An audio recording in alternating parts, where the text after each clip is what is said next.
नमस्कार मंडळी, नवीन व्हिडिओमध्ये स्वागत आहे सर्वांचं।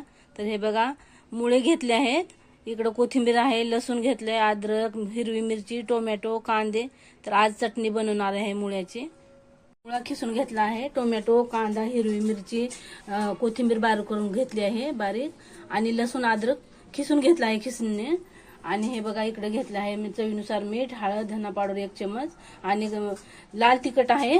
तर चला मग आता रेसिपीला सुरुवात करूया। तर मी कढईमध्ये तेल टाकलेलं आहे। चला आता कांदा टाकूया। तेल गरम झालेलं आहे, जिरा टाकूया, कांदा टाकूया आणि व्यवस्थित परतून घेऊया कांदा। कांदा आणि टोमॅटो व्यवस्थित परतून झालेला आहे। आता हिरवी मिरची आणि अद्रक लसूण हे टाकूया, पेस्ट टाकूया। हे पण व्यवस्थित परतून घ्यायचं आहे। चटणी तर मस्त होणार आहे आज। बघा, कांदा, टोमॅटो आणि अद्रक लसूण व्यवस्थित परतून घेतला आहे। तर हे मसाले टाकूया।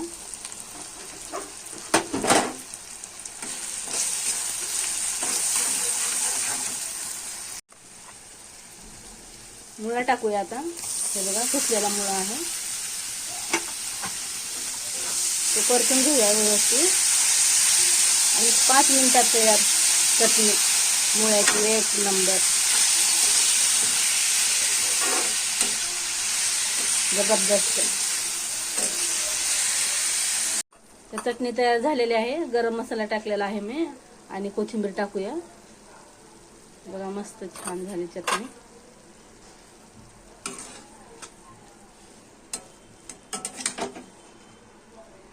मुळ्याची चटणी एकदम चव।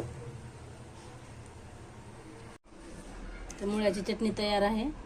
इकडे ताट मांडलेलं आहे मी, वरण, ज्वारीची भाकरी, ठेचा, भात दिलेला आहे आणि इकडे चटणी। या मंडळी जेवायला।